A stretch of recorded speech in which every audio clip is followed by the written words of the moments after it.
तो जावा की advance programming के अंदर हमारे पास एक कॉन्सेप्ट आता है वेब एप्लीकेशन क्रिएट करने का। तो जो वेब एप्लीकेशन क्रिएट की जाती हैं वो बेसिकली वेब सर्वर्स पर एग्जीक्यूट कराई जाती हैं।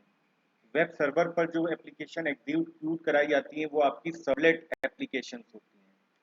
सर्वलेट के बारे में पढ़ने से पहले हमें ये जानना होगा कि वेब एप्लीकेशन बनाने के लिए हमें क्या टूल्स चाहिए होंगे, किस तरह से हम सर्वलेट क्रिएट करते हैं, किस तरह से वहाँ पर हम अपनी वेबसाइट को डिप्लॉय कराते हैं या वेब एप्लीकेशन जो हमने बनाई है उसको डिप्लॉय कराते हैं, एग्जीक्यूट कराते हैं। वो सारा प्रोसेस किस तरह से काम करता है, कैसे होता है, ये सारी चीज़ें आज हम इस लेक्चर में पढ़ेंगे, समझेंगे थ्रू प्रैक्टिकल्स। तो सबसे पहले कुछ थ्योरी है कि सर्वलेट के साथ जब हम काम करते हैं तो वहाँ पर हमें ये पता है कि जावा प्रोग्राम जब हम बनाएंगे सर्वलेट का तो एक पैकेज यूज़ करेंगे जो कि होता है servlet package, and that package will reside on javax dot servlet package के अंदर हमें वहाँ पर एक क्लास यूज़ करनी है HTTP servlet, that is reside in HTTP class. HTTP class ही क्यों यूज़ कर रहे हैं, HTTP सेशन ही क्यों यूज़ कर रहे हैं, क्योंकि HTTP प्रोटोकॉल है, इस प्रोटोकॉल के थ्रू हम अपनी वेब एप्लीकेशंस के मेंटेन करते हैं। अब यहाँ पर एक बात आती है, HTTP आपको रिक्वेस्ट और रिस्पांस मॉडल क्रिएट करके देता है। तो यहाँ पर एक बात आती है कि जब आप एक सर्वलेट एप्लीकेशन या वेब एप्लीकेशन बनाते हैं तो वहाँ पर बेसिक कौन कौन सी चीज़ें होंगी। तो एक तो आपकी HTML फाइल होगी, इंडेक्स HTML फाइल होगी जो आपकी मेन फाइल होगी, यही आपकी HTML फाइल है जो कि आपकी क्लाइंट साइड पर रन करेगी। एंड एक सर्वलेट फाइल होगी जो कि आपकी जावा की फाइल होगी और ये आपकी वेब एप्लीकेशन पर, वेब सर्वर पर रन करेगी। अब एक कॉन्सेप्ट आता है कि HTTP जो है वो प्रीवियस पेज की एक्टिविटी को रिमेंबर नहीं रख सकता है HTTP, क्योंकि HTTP एक स्टेटलेस प्रोटोकॉल है। इसका मतलब क्या हुआ कि आप ऑनलाइन वेबसाइट, किसी शॉपिंग वेबसाइट पे गए तो वहाँ पर एक पेज आपने अभी खोले हुआ है और रन करा, ओपन किया हुआ है, तो वो पेज की जो एक्टिविटी है यानी कि आपने उस पर्टिकुलर आर्टिकल को, उस आइटम को अपने कार्ट में सेव कराया है या ऐड कराया है। तो अगर स्टेटस प्रोटोकॉल है HTTP तो क्या होगा, जैसे ही आप दूसरा आइटम सर्च करने जाओगे तो कार्ड पे जो आपने ऐड कराया है यानी कि जो एक सेशन क्रिएट किया है ये सेशन मेंटेन नहीं हो पाएगा और हर बार आपको सेशन मेंटेन करना पड़ेगा। जो एक्टिविटी है यहाँ पर, group of activities in a website that is known as session. तो सेशन आपका जो आपने बनाया, मान लीजिए कार्ड पे आपने कोई आइटम सेव किया या ऐड किया, तो ये आपका डिसाइड नहीं कर पाता है, और क्योंकि HTTP एक स्टेटलेस प्रोटोकॉल है ये एक्टिविटी को सेव नहीं कर पाता है। तो यहाँ पर हमारे पास 4-5 तरीके हैं कि किस तरह से हम डेटा को स्टोर कर सकते हैं और जो हमारे सेशंस हैं उनका ट्रैक रिकॉर्ड एक रख सकते हैं। इसके 4 कॉन्सेप्ट हमारे पास URL rewriting, hidden form fields, keys और HTTP सेशन इंटरफेस। तो जो क्लाइंट और सर्वर होता है वो क्लाइंट और सर्वर आपका एक सेशन आईडी क्रिएट करता है, इनके बीच में आपकी एक सेशन आईडी होती है जो सेशन आईडी आपकी क्लाइंट और सर्वर को कनेक्ट करके रखती है। तो अगर हम प्रोग्राम की बात करें कि ये प्रोग्राम कैसे बनेंगे, एक हमें मान लीजिए लॉगिन पेज बनाना है, तो ये लॉगिन पेज किस तरह से काम करेगा, क्या उसकी कोडिंग होगी, ये सारी चीजें हम देखेंगे। सबसे पहले कोडिंग पार्ट देख लेते हैं कि हमने क्या क्या काम करना है। तो what we have to do is, सबसे पहले हमें इंडेक्स डॉट XHTML फाइल एक बनानी होगी और ये फाइल आपकी कुछ इस तरह की होगी।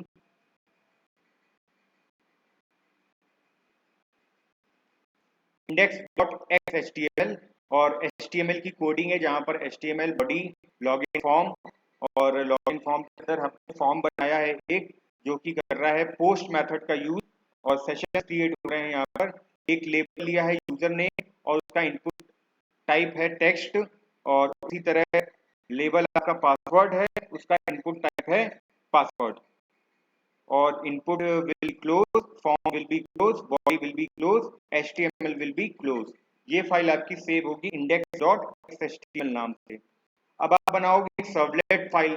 सर्वलेट फाइल के अंदर आपको IO पैकेज इंपोर्ट कराना है और सर्वलेट पैकेज इंपोर्ट कराना है। तो पर्टिकुलर जो क्लासेस आपके पास हैं जो आपको चाहिए, यहाँ पर IO exception, print writer, servlet exception, HTTP class जिसके अंदर आपको HTTP servlet, HTTP servlet request, HTTP servlet response, ये पैकेजेस आपको इंपोर्ट कराने हैं। फिर आपको क्लास बनानी है जो कि एक्सटेंड करेगी HTTP सर्वलेट क्लास को।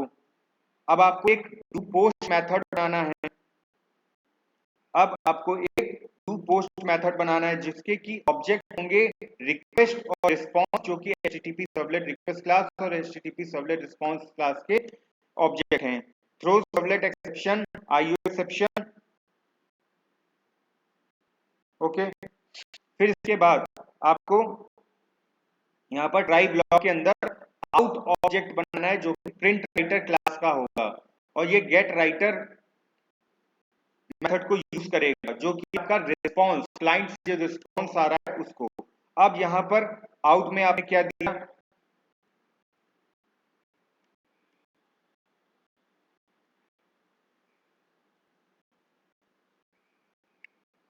ये जो आपका रिस्पांस है इसमें आप कैसा कंटेंट रख रहे हो, टेक्स्ट या HTML फॉर्म का। तो response dot set content type, और ये कैसा होगा आपका टेक्स्ट या HTML। प्रिंट राइटर क्लास के अंदर आउट जो ऑब्जेक्ट आप बनाओगे उसमें आप response dot get writer object method use करोगे। आउट डॉट प्रिंट, अब आपको HTML की कोडिंग करनी है अपने सर्वलेट प्रोग्राम में।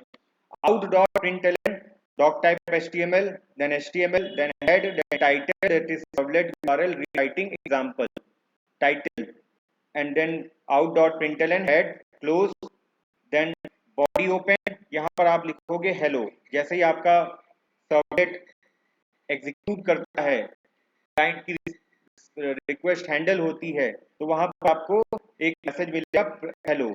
स्ट्रिंग नेम आपका हो जाएगा रिक्वेस्ट और गेट पैरामीटर यूजर नेम, जो वहां पर यू नेम और PWD आप दिए हुए थे वहां से आप रिक्वेस्ट जनरेट करोगे।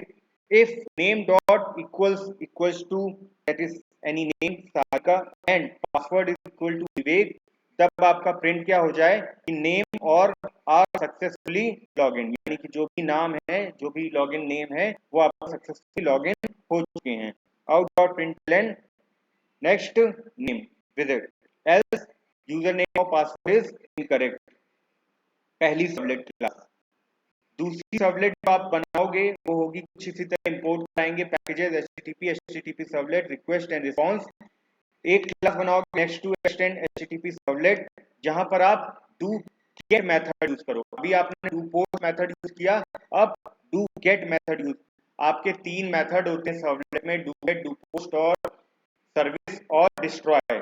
इन तीनों मेथड ये लाइफ साइकिल है आपके सर्वलेट के, ठीक है। तो पहला आपने किया डू पोस्ट, अब आप लिख रहे हो डू गेट मेथड। इसके अंदर आपको क्या लिखना है, आपको object as it is pass कराने हैं, पैरामीटर रिक्वेस्ट और रिस्पांस, HTTP सर्वलेट रिक्वेस्ट और HTTP सर्वलेट रिस्पांस के through servlet exception, IO exception, response dot set content type text और HTML, type print writer object out, response dot get writer out dot println. फिर आपकी HTML की coding होगी जहां पर doc type HTML head, then out dot println title servlet next to print out dot println head, out dot println body and string. अब string में आप क्या करोगे, गेट पैरामीटर। पैरामीटर कौन से लोगे, name, request dot gate parameter name, out dot println hello and out dot println body close and HTML close, और आपका servlet close. The following is the result of the index.html as shown. The following is the result for the next servlet as shown in figure 2. ठीक है, जैसे ही आप login करोगे, submit button click करोगे, तो आपका यहाँ पर ये एग्जीक्यूट हो जाएगा। ओके, तो this was how servlet are created. इसके लिए हमको अब अपने जो इंटरफेस है हमारा ऑपरेटिंग सिस्टम में, इसमें सारा इन्वायरमेंट सेट करना पड़ेगा। तो what we have to do, is we must have some things like हमारे पास इक्लिप्स की आईडीई होनी चाहिए, टॉमकैट होना चाहिए जो कि आपका एप्लीकेशन सर्वर है, और आपके पास आपको यहाँ पर टॉमकैट को इक्लिप्स में रन टाइम इन्वायरमेंट सेट कराना होगा। उसके बाद आपके सर्वर को आपके इक्लिप्स में ऐड कराना होगा और फिर स्टार्ट कराना होगा। ये सारी चीजें आपको करनी है फॉर योर इन्वायरमेंट सेटअप कि आप एक एप्लीकेशन किस तरह से वेब एप्लीकेशन बना सकते हो, क्योंकि जावा पर अब आप वेब एप्लीकेशन बना, अभी जो प्रोग्राम्स हमने बैक साइड में देखे हैं, पढ़े हैं, समझे हैं, वो सारे हैं कंसोल एप्लीकेशन पे चलने वाले प्रोग्राम।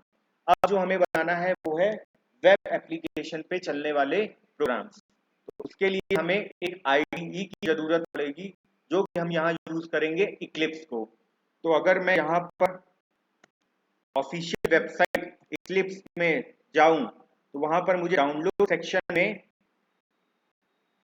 एक आईडी मिल जाएगी, that is my enterprise edition IDE. इसे मैं डाउनलोड करूंगा, गेट इक्लिप्स आईडी 2023-09। यहाँ से आप डाउनलोड कर सकते हो। इसकी जो जिप फाइल होगी वो आप डाउनलोड कर लीजिएगा।